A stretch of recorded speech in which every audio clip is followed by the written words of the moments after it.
introduction. I've overcome the world, I know.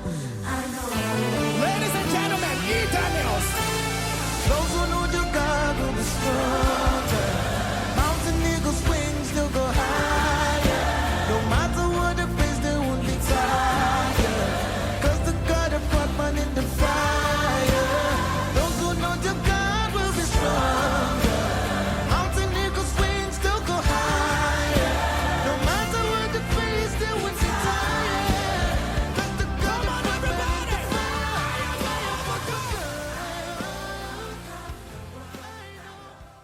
To see all of those where our very distinguished corners in the various fields of the labor will take us through.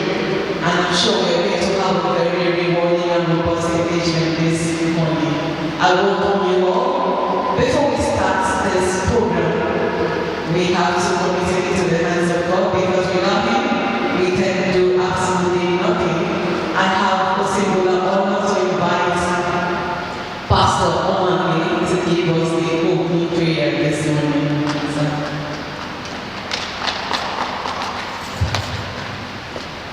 Shall we pray?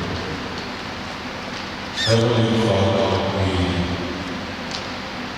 are grateful that you've given us life and the opportunity to understand and to do those things we ought to do to remain alive, well, and powerful. We have come this morning for this great opportunity to acquire knowledge and know those things we ought to do. We ask the King of Glory as the resource persons and all the participants interact, that you grant your wisdom and understanding and focus in the name of Jesus. Father, let us leave here fulfilled and satisfied. We pray for those who are yet coming, that you grant them speed in the name of Jesus. Thank you, Heavenly Father, as we commit this entire program unto you in the name of the Father, Son, and Holy Spirit. Amen.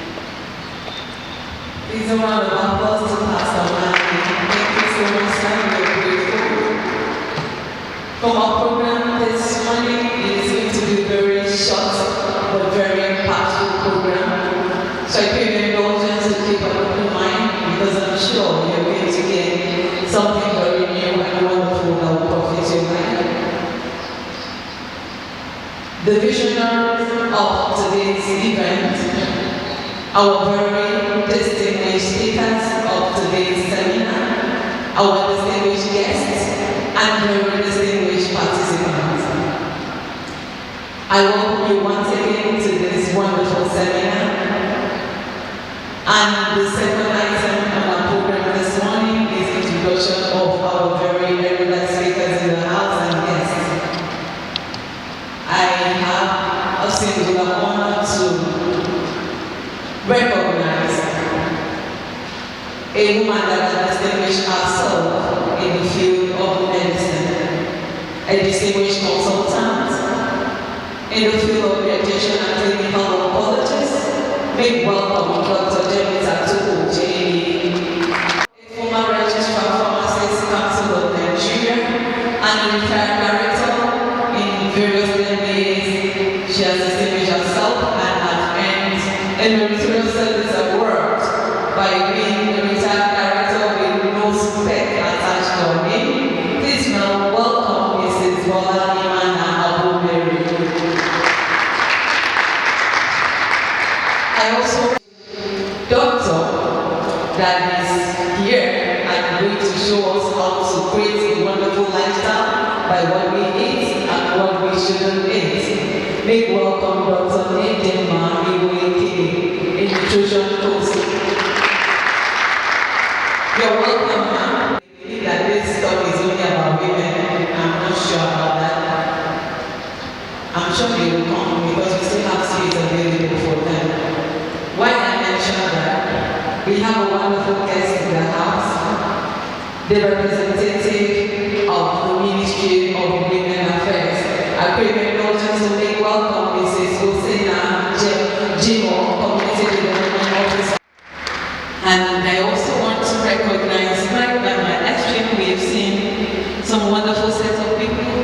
of that. Big welcome to Local Hospital Abuja.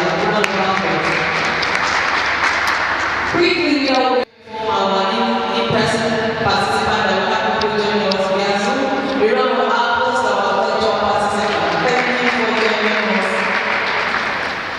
On this note, I also welcome our physical participant. Please, a round of applause to yourself. Away with the special gift of the roll-on that does not have composition about aluminum that contribute to cancer, the development of cancer. So it will be going away with a beautiful roll-on for the first 5 people. Then for the 6th to the next people, if you're interested in getting that roll-on, you have to buy it at a little cost, shingly money, only 3,000 naira only. So, a round of applause for the first 5. Tope. She is a consultant rehabilitation and clinical oncologist, a fellow of the International Atomic Energy Agency and the National Postgraduate Medical College of Nigeria. She was a 2021 recipient of the Argo Scholarship Award for Principles and Practices of Clinical Research by the Harvard T. Chan School of Public Health, Harvard University. She is the National Assistant Secretary of the Association of Radiation and Clinical Oncologists and a member of the European Society of Medical Oncology. She has interest in psycho-oncology, palliative care, and research. I present to you Dr. J.D. Jemita Tuko, consultant radiation oncologist, to take the stage for the first time.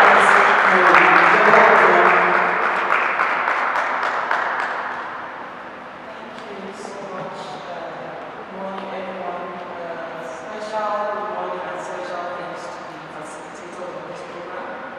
It's always a pleasure to discuss about cancer and educate people on some of the signs and symptoms and some of the things that we should look out for about cancer. We lose a lot of people needlessly, in my opinion, because people just don't have the right knowledge about cancer. So, usually when we hear about cancer, the first thing that comes to mind is death. So I believe that one of the people, I think the first speaker, she said, cancer is not a death sentence. So I would want to motivate that it is not a death sentence. The key word is just detecting it early. I would like to run us through what cancer is. Cancer itself is an abnormal growth that is growing in an uncontrolled way. Even when they say the offending organ has or the offending factor has been removed. Sometimes when we have a fall and we have a scratch, what happens? It bleeds, we have pain. By the next day, it begins to heal. By the day after that, it begins to heal. So with cancer, such things they don't heal. So once there is some trauma or there's some assault, there's some change that has caused the condition, it continues that way. There's no healing. The burden of cancer, that's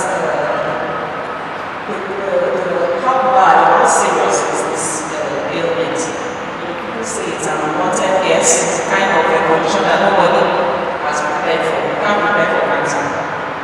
So it has affected millions of people across the world. Over 9 million people have lost their lives to cancer globally.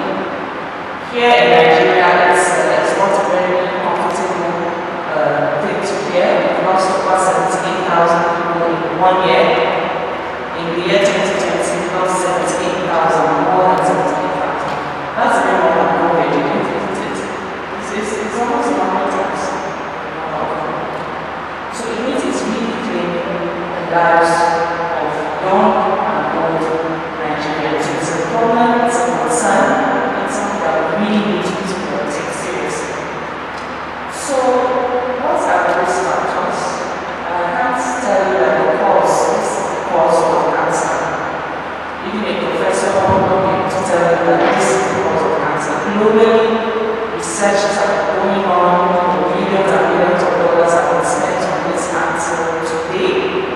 not be able to say this is the cause of cancer.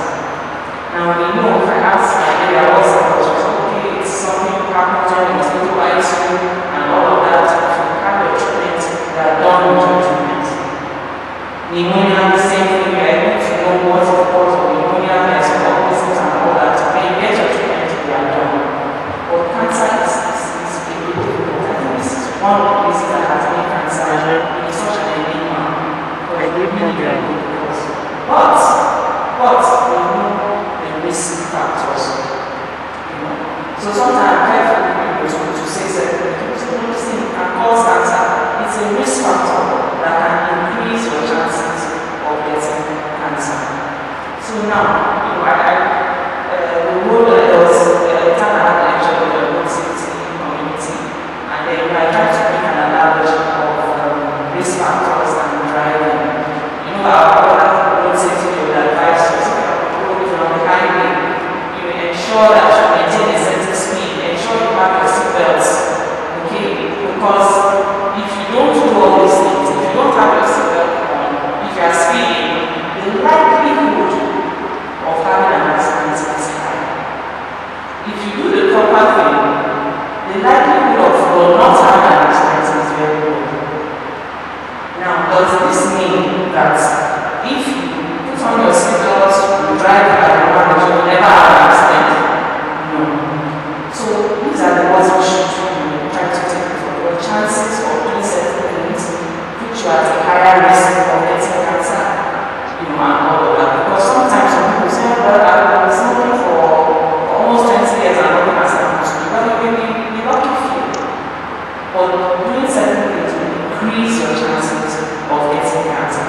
So what are the risk factors? When we talk about risk factors, we want to categorize them broadly. We have the modifiable factors, we have the non-modifiable factors. Some other things that happen. Our lifestyle. If you are smoking, please stop. Smoking causes, there are a lot of cancers that smoking causes, from the head to the toe, head and neck, mouth cancers, throat cancers, esophageal cancers, bladder cancers, on and on about what smoking can cause.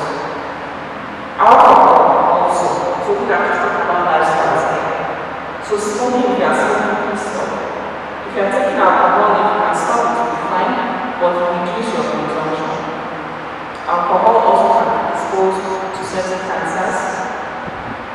Then, some of our lifestyle kind of things, your job is the kind of job that keeps you on your seat all the time. Why are you supposed to be cautious about it? After you stand up an hour or so, just sit up, move around. People say bankers can sit on, clock in, clock out. So just make an effort to move around. Exercises, if you are not an exercise, if you don't feel like you should exercise, please try and do so. You can also have certain things of like the nipple, the mouth, red, because of the mouth of the breast. It's not as it should look like. It's a bit, the shape of the position is funny. So we encourage women, please do a breast self-examination every month. If you are still seeing your menses, you can keep like maybe 5 to 7 days after your menses and you do that, and make sure you do that every month. If you are a woman, who is post-menopausal, you are done with your menses, you can pick a time and say, alright, I'm going to do this the second of every month, I'm going to do breast examination. This helps you know how your breast is. So that the moment you see something is unusual, then you know you have to do that. Then the armpits, because sometimes cancers can spread to the closest lymph nodes. So you try to make sure that you also check the armpits to see if there are any unusual swellings and all of that. Then, for men, for prostate, the prostate itself, is located just around the bladder. So it just at the mouth of the bladder. So when the prostate enlarges, passing away may be a problem, it may become painful or it may become difficult. So if you realize that this has been persistent, or you pass your mind, you feel like you're not done, and see there's still some left, or you're done with maybe passing away, and And then there's still some dribbling. If some men have experienced, so these are one of the signs of prostate disease. So that's when it's local. Many times, before good news, even time basis of issues. So we hear bad stories more. It makes the rounds, but the good news, the good things, we don't hear. So chemotherapy is not as bad as people say. I'm aware that treatment modalities like chemotherapy is toxic, but under supervision of qualified professionals, one can have chemotherapy safely. If we realize that an individual is not coping well, we can change the drugs, we can change the dose, we can do certain things. But sometimes people have one session and then they run away and then that's until the cancer has spread and there's really nothing much that we can do about it. So please, it's not something to be afraid of. It has helped a lot of people. But we hear more about it, unfortunately. But chemotherapy, radiotherapy, surgery, cancer treatment in general has helped a lot of people. There are people that they've forgotten about the treatment. They've gone on with their lives, 20 years, 30 years. And who says that cancer is the one that will kill the person? Who says? There are people who they come for treatment and then the people who are doing them for follow. They are the ones that go for. So you cannot say that this is the day this person will die. You don't know, you don't have control over that. So don't feel that once in the diagnosis of cancer is alright, this is the thing now that will kill me has come. No. You don't know. Anything, there are so many things in this world. Sleep and not wake up, isn't it? Yeah, so you can't say. So you just keep saying, follow the advice of the doctor. If there are things you need to do them on time. Radiation is not painful. Radiation is just like the lights you see. If you go to the treatment rooms, it just looks like lights. And out of that, so it's not something that it takes hours. Treatment is not just one person. I cannot take. I have a patient before me. I cannot treat cancer. So if you have any more, it's also information online to answer first. If you have someone that was diagnosed with cancer and has really wonderful from the beginning, it's wonderful that then there's something on institution or anywhere that you can qualify professionals. There are certain things. Remember I talked to us about the pathologist. He will be able to diagnose. Then you go somewhere, someone else will be able to move along.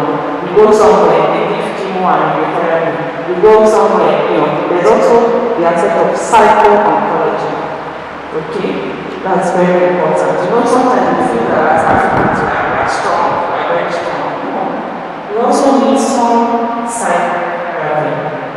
Getting the news of cancer is not easy. There's also what we call palliative care. That's when it gets to a point that you cannot be, should I say, curable. Because cancer itself has various stages. Basically, there's stage 1, stage 2, stage 3, stage 4. So once it's stage 4, it's usually as well as for that person. But stage 1, stage 2, we aim, what we say that we aim for cure. Stage 1, stage 2, it's early enough, we can aim for cure. But advanced disease, cure may not be possible, but still, like I said, there are people who have lived with metastatic diseases and they've stayed years. They move around, they have long meds, but they stay years. Okay, I wish there was something we could project. There's a lady I'd like to share her story. I don't know, she has a program on AIT every second Wednesday and fourth Wednesday of the month. It's good for us to put up, it's at 8 a.m. every second and fourth Wednesday. So her name is Dennis Ejo. She was metastatic brain cancer. We don't know where it started from, but she has a brain metastasis. And this lady, I tell you, she was able to do a master's program in brain metastasis. She was able to do a PhD with metastatic brain cancer. Consultants say no cost for cancer. Because most times so many people want to know what causes cancer. But I also hear her say that a good lifestyle far away. And we have a nutritionist in the house who will tell us how that is achievable. On this note, I want to ask if we have questions for Dr. Tomaville. Any question in the house? Drop question in the box. Okay, no, none. But does anyone have? If anyone have, can we see? Anyone in the house? Okay, we have just one. Any other persons that we can take? We have two. So we have two questions in the house. Sorry, so I was looking at the beginning of the event. But please, is there any known cause of cancer? And are there things you could do for somebody that does not have it? Are there things you could do that will help you not to have it? Different friends who had cancer stage 4 and they've been treated.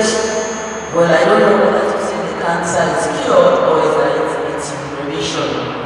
I want to find out what makes the prevalence of cancer so high today. I mean, we didn't used to have it so much. When they say yes, it's because there's awareness and people are reporting it. But what do you think is making cancer so commonplace even in children?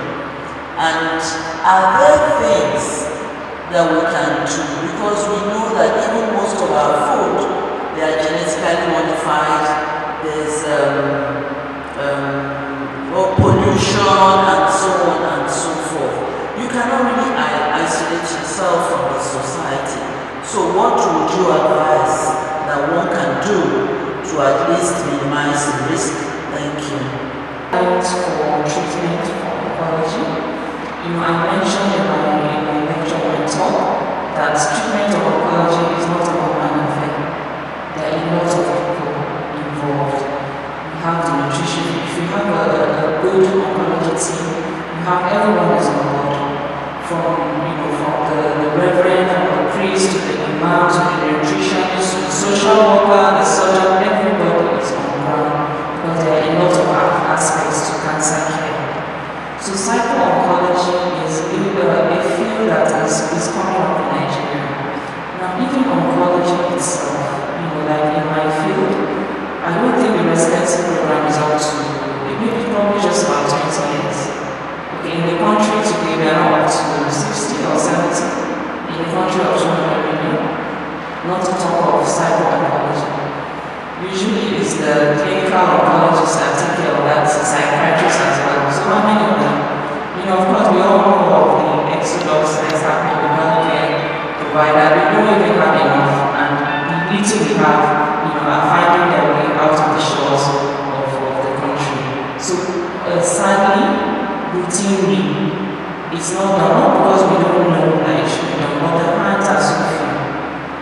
So, we say that if you are in a hospital that has a facility, usually you will be referred to those people. And the truth is, some professionals are not really, because they are not really conversant with psycho-oncology. That's just what you have to find with me. Okay? But it's something that it's growing, it's a growing field, but it's very, very important.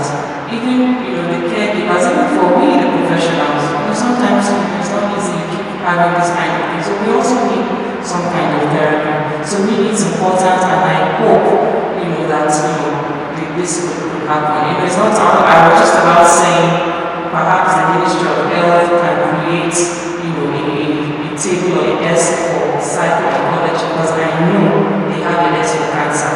So can they actually have our this and make sure that it's a policy across hospitals to say, look, we should have a psycho-oncology unit because it's very, very important. We need, that thing, like I said, can never happen to me. It's very strong in our society. It's very deep-rooted. So we just hope that, constant lectures like this will be able to, change the narrative. So what's the cause? Just, as you said, you yourself, when we said so, you came a bit late. So we had talked about that in the early part of the lecture. In the text, you will see, they say cancer is idiopathic. That's, we don't know the cause. Because if we know the cause, we will not, it won't be so much of a concern. It's something we get to be on and on. Okay? certain risk factors, and I touched on some of the factors. I said there are some things that we can control, some things we can't control. We can't control our gender, what we inherit from our parents, some genetic syndromes, we can't control that. But certain things that we can control, like our lifestyle, smoking, taking alcohol, if we work in certain areas that we know that there are some toxic substances, either we take precautions or if you can relocate somewhere else, please do. So those are some of the things. And it talks about having a healthy sexual behavior, because there are some sexually transmitted infections that can lead to cancer. In most of Africa, a lot of information we have is based on research that has been done in the UK and US. When I mean we don't do research, comparatively, we don't. By the time they bring a time the research will cost millions of just shy of, but it's helpful. It will help to prevent a lot of things going forward. So thank you so much for the questions.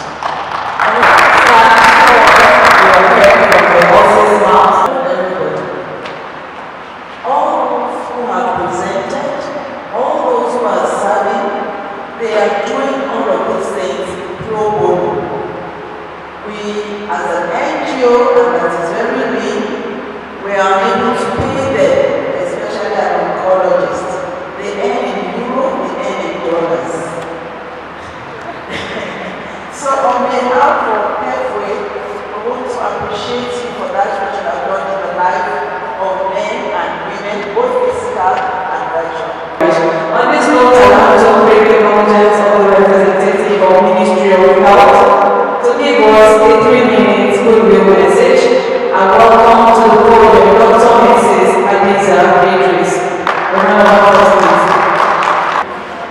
I'm Dr. Adisa Idris from Family Health Department, Federal Ministry of Health. On behalf of the Federal Ministry of Health, I wish the speakers, the NGOs, and all people here a warm welcome. And I want to call your attention to the fact that there is in the Ministry of Health a desk office responsible for cancer. So I may not be able to give you the detail of what Ministry of Health will do on the issue of cancer, because specifically I'm working with the Child Health Division. But I have noted some of the comments might speak, especially on the need for the Ministry of Health to make available vaccines for these cancers, especially the human papillomavirus, other cancers like spinal cancer, breast cancers, and so on. So I will note it in my own report.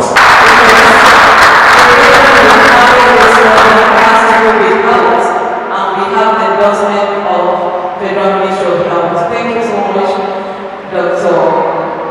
Adisa Idris. We are going to the second talk for today. And the second talk is going to be taken by a wonderful woman, a woman of many parts, a woman that travels the ranks of the Federal Civil Service.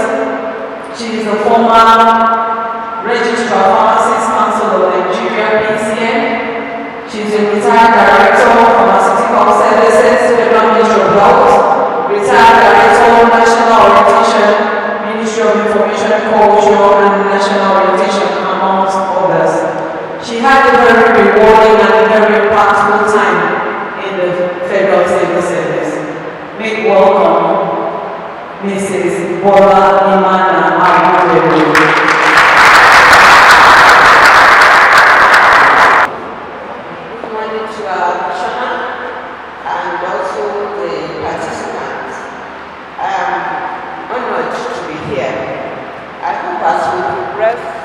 More people will join us because I don't think there's enough emphasis being placed on health in the African or Nigerian context.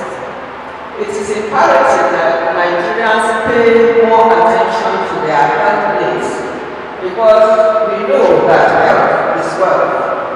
When we say body not be good, it does not apply only to your libido or your sex life.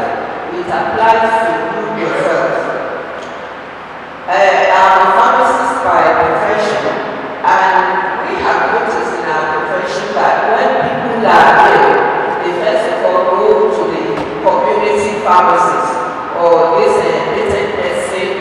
dealers. Any good pharmacist, by the time you tell him your symptoms, will actually refer you to the hospital. Even when people go to the hospital, they still go to the native doctors. What I learned now is that all those our doctors that are working, they have not taken those native doctors with them because they are not a lot of the healthcare delivery system. I know a person who they said had cancer of the throat, and when they went to the native doctor, the family described this as a longer throat. Whether there is a cure for longer throat or not, I'm not sure. But I have here with me a pharmacist of repute, also a retired director who has done a lot of work with development partners and also is a practicing community pharmacist.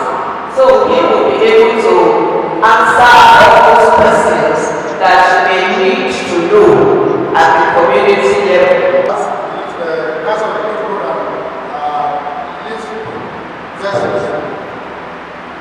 We have a sarcoma. This is the cancer that affects the tissue that support and connect the other body organs. We have a lot of people that is not for you to live. Then we want your lifestyle. It is lifestyle. What about people in the villages? And I want it to explain to you. Your lifestyle consists of what you eat, what you take alcohol, your feeding pattern. We have Christian virtually or person, please. If there are listeners, your man, you're Christian. Okay, number one. Number two, okay, so, even our IT person are Christian. And really, okay. Our IT person is number three. Number one, sir, please come and take my mind. So many other things. So, as a principle, as part of the protocol, if there are other comorbidities, as you mentioned, like hypertension and diabetes, they have to be well controlled before we start anything. Because you are struggling with one, another one comes up. So we always advise if there are any comorbidities, of course, when you take your history, you say, as you are seeing me, please also make sure you are seeing your cardiologist, make sure you are seeing your diabetic doctor, make sure you are seeing. But also people who are also HIV, so they make sure you see the doctor for that. So that in the process of trying to treat one, you abandon one completely and then a small problem becomes a big problem. So I just wanted to add that.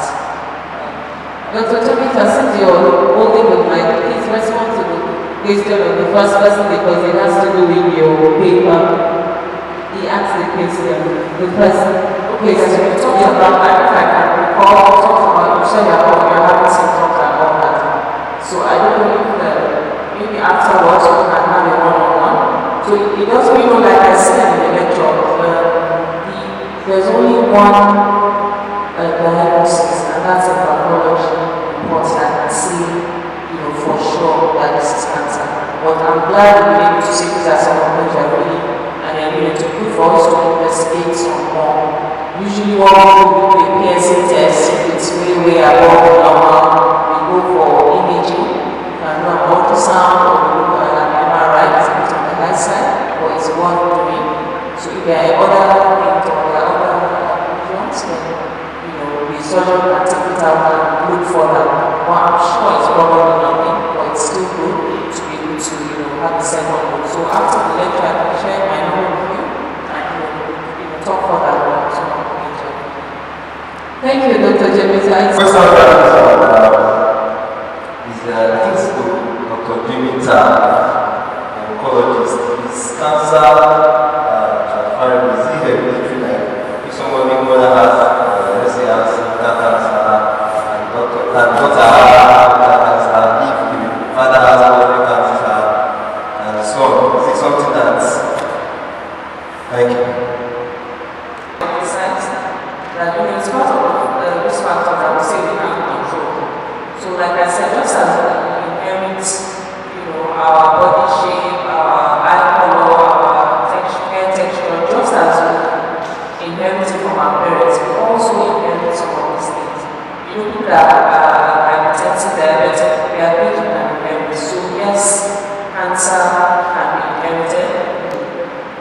You know, some women decide on their own to have their breast removed when they have history of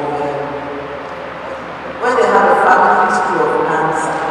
You know, but like they said, it is mutation.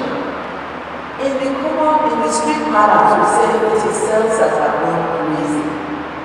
And because there is no cure, we need to be careful about what we do. For goodness sake, if in a family they have mental issues, and then you know that up front, you will automatically try to use stress and such things from you. Then you are reducing your risk. I'm sure the doctors will tell us that prevention is better than cure. Yes, if your family have cancer, and then you go and start smoking, you start drinking, you start doing all those things that are predisposed to, you know, raising the thing, then you are making it to come faster. But if your family have all of those things, and you know all front, and you try to prevent it, I guess they go far from you. But may we not be the ones to start that negative tradition in our families. You eat anyhow, you quarrel with people, you have bitterness, you have unforgiveness. Even the body itself will say, the likelihood of the self going crazy. And listen, maybe it skips a generation because she mentioned one time that for if one's grandfather is dead, the likelihood of somebody's father. But it's not like that in cancer. No.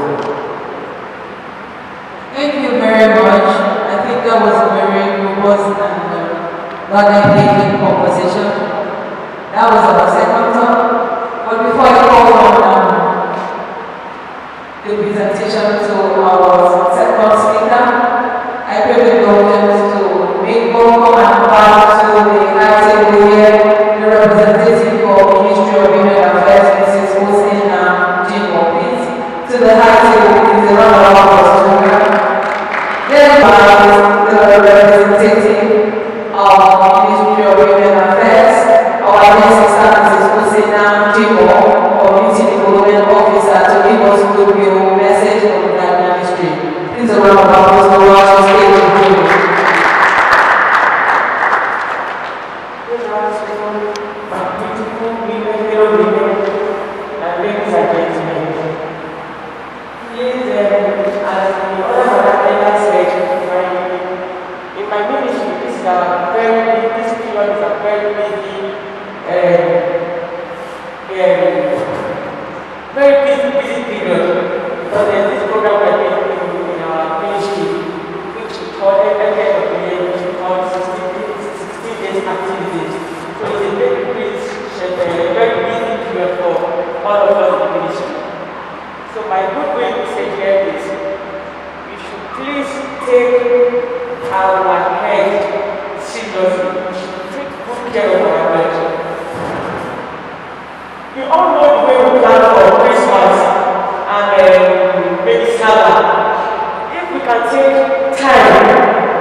Malignant, like like a cancer. So we advise as much as possible to find the purple fruits like the purple cabbage, the red fruits like the red peppers, the orange fruits like the carrots have a lot of vitamin A and other antioxidants, as well as the green fruits. So to be a bit more specific, we have some foods or some nutrients that have been found. Okay, now it comes to an area of health, a growing area of health called therapeutic nutrition, where we use foods to heal the body. It may not be conventional, you may not hear this elsewhere, but we're beginning to use foods to heal the body because we are going back in time. And I was privileged to meet my great-grandmother, and she told me that while she was growing up, there was almost nothing like paracetamol. So when you have headache, your own mother or grandmother will give you one plant or the other, which, mixed together, and then that's it. So we're beginning to, trace back a little. And I'll ask all of us here, if you've ever reared a goat or a cow. Most of the goats or cows we have don't have access to veterinary care. For example, a particular grass that it doesn't eat. Even if that goat is dying of hunger, that goat will not eat that grass. It would rather die than eat that grass. Has anybody noticed it? Yes. There are grasses that goats don't eat. And no matter what you do to that goat, even if it's dying of hunger, it will not eat that grass. So why is it that in human beings, we have lost that ability, we have lost our intuition, that we don't even know what we're not supposed to eat almost everything? Before we end this session, because I would like to have time for questions. How do you build our intuition? How is it that the goat knows what to eat and we don't know what to eat? How is it that the cow knows where to go, but we human beings don't know where to go? That doesn't say that the causes of the cancer are not yet known. There are strong factors that point us to some cancer, just like she mentioned the HPV vaccine. That in countries where the HPV vaccine has been administered effectively, there was a reduction in cervical cancer rate. What does that say?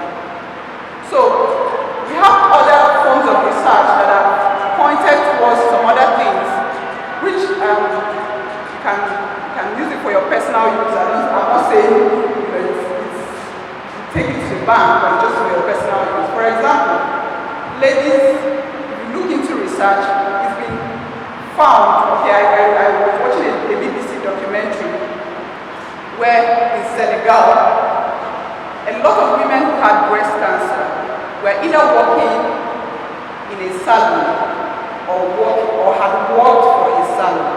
And so the research went down and down.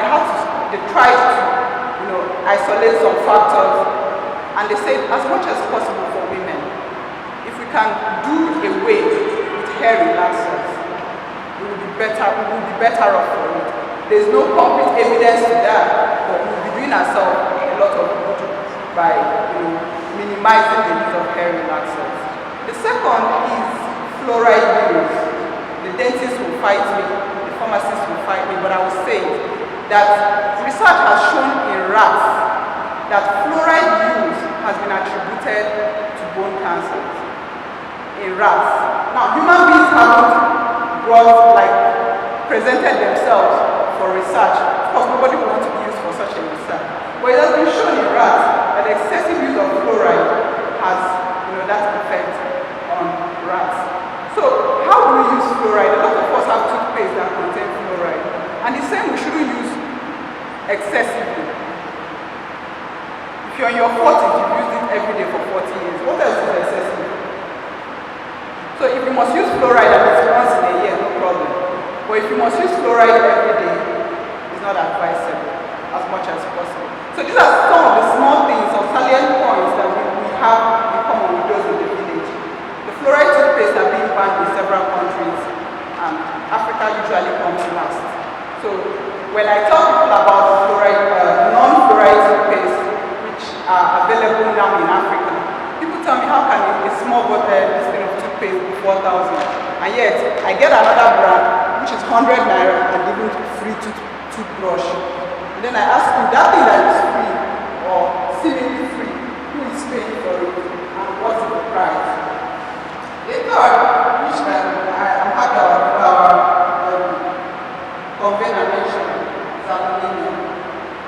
found is really good. Then we use it in our armpits, which is very good to the breast. And permit me to say at this point that breast cancer is not only for women. The small percentage of breast cancer is also occur in men. I was saying that let's be thy medicine, and thy medicine shall be thy food. And if you don't mind, if I'm allowed, I would like to put us through a meditation process, because when I teach people meditation, they come back and they tell me, my life has been different. Why? They get up in the morning after their meditation practice, which is irrespective of whatever prayer you say, that's different. You do your meditation practice in the morning, and for the first time, people tell me, I'm beginning to lose weight after meditating. Why? You see, after meditating, you bring that bottle of food and it doesn't taste nice anymore. Yes, because it's not for you. Make any efforts to begin to eat what may be poison to us, so we should eat in reduced quantities. What I want to say and ask for your information is the fact that for every creature, God has put around us those things that we will eat that are good for us. The Maasais, they eat meat and milk. And they don't have cardiac problem because that is what they live on. My Fulani colleague says when they were growing up, when they are hungry, they just grab a cow and grab the breast and drink milk and they are ready. But we can't live on milk. So is it true that as Africans, God has put the vegetables, the yam, and everything around us that is good for our nutrition? And for those who are in Antarctica and those very cold places, God has put the right food that will make their body to adapt to their environment and survive. Is that true? Then there's something else I learned, that when we want to eat, we should divide our plates into 4. 1 half should be vegetable and fruits. 1 quarter should be carbohydrates, and the other quarter should be protein, so that we don't overeat. Because in Africa, we eat mountain carbohydrates and take barbecue meat. Abroad, they take a whole chicken and put 2 potatoes. So, extreme ends of the pendulum. What's your advice as a nutritionist? Thank you. The question of water therapy and environment and all that. I get all these questions so many times. And we know, we have heard it over time, that alcohol is not wonderful. So much sugar is not wonderful. Too much fat is not wonderful. We know all that. But then it comes through. There's a concept called bioindividuality. Now, I'll give an example. On a certain occasion, I discovered a beetroot flour, if we know what is beetroot. So beetroot is wonderful for a lot of things. And I decided to use it to make swallow, and I ate it. And I will tell you that, like some hours later, I needed Coke urgently because it had dropped my blood sugar level. So at that time, you tell me not to take Coke because it's bad. The answer is no. That is why I still say we need to listen to our bodies. There is no hard and fast rule to it. There is no general rule for everybody. It is for everybody. But when it comes to maintaining good health, we know like the power things I mentioned are wonderful. And then when we talked about dividing your plate into 4, that's a school of thought. Our take home. What are you taking home today?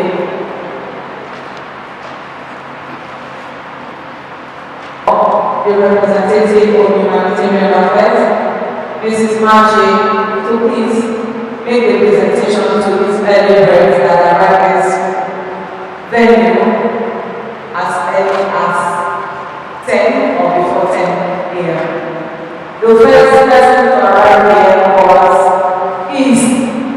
Joyce, FCA, and that is my humble self. Please.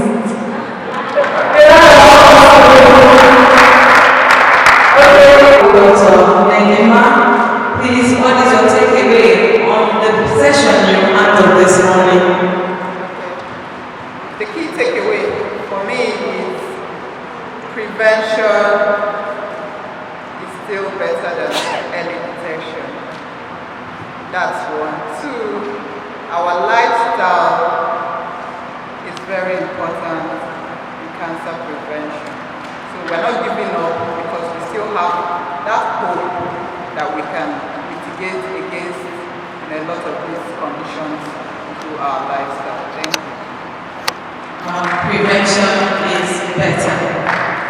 The oncologist has left, but she gave us a lot of nuggets. I want to encourage us to drop our email addresses. We'll forward the link to you so you can read it over again. She's an oncologist and she has told us that cancer is not a killer if it is detected early and if it is well managed. So there is hope for all of us. There is a great hope for everyone. The main takeaway is that cancer drugs are not over-the-counter drugs. They are supposed to be prescribed by specialists, the therapy by specialists. They need special care and monitoring. There is no stigmatization with cancer. It can happen to anybody. People are born, babies are born, they have cancer. Overseas, it can be managed. So I think the main takeaway is that cancer can be managed. Cancer drugs are specialized drugs. They are not over-the-counter drugs. And then we should take our health more seriously. And importantly, what we eat, how we live. Living in Lagos and spending 6 hours, man hours in traffic, I don't think it's the best for anybody. And then being angry with yourself, your church, your neighbors, I don't think it is the best for anybody. Then again, there's something going on now. There are crops that they say they use to grow the nails and the hair and to make the skin supple. All those things multiply cells and cell division in the body.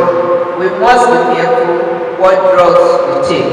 Also, in cancer therapy, the issue of comorbidity is very important. Where the cancer patient, only him has cancer, has hypertension and diabetes. They must be monitored properly. So those are the main things. My key takeaway today is to watch my system, to listen to my system, and also to watch what I eat and avoid more frying. Thank you. My takeaway today is we need to really watch our health, especially women. When we talk about cancer, people mostly feel breast cancer. But when it comes to women, after delivery, most women tend to ignore the use of pap smear after childbirth, which I think is one of the major risks of cancer in women. I will urge us women, apart from lactating mom, even I think we should all do a regular routine checkup. We appreciate your how management or HEFWAYE wish to thank you for giving our time to multiple seminars. Thank you. All protocols and observed. I wish you all, men and women, here today, for taking our time to be part of this maiden HEFWAYE program. I believe that we have gotten something that will be enough for us to go out there. I'm a preacher and a pastor of myself in the church. I say and tell them that you use the candle in the dark principle to get out the information to people. What does that mean? If this entire place is dark, and I have the candle light, lit, whereas for that one candles in your hands, there's no light on them. The whole place will be dark. But when you go one after the other to light up the candles, in a short while, you will get to appreciate one another and sing one another in the best way that we can. That is, we will have better understanding. So whatever we have learned, it's important that we go out there to let others know that we have a better world. Cancer is not a death sentence like you heard over and over. I believe in this knowledge we will go there and progress by the special grace of God. It is good to be healthy. And they say health is wealth, and truly health is wealth, and it gives you hope for the next day. So I appreciate you all for having come here. I was doing one thing, and I believe that what I've said is enough. God bless you, and thank you for coming.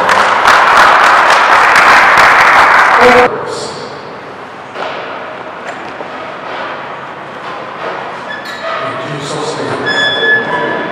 Father, in the name of bless you, we praise for this gathering. We appreciate you for what you have planned.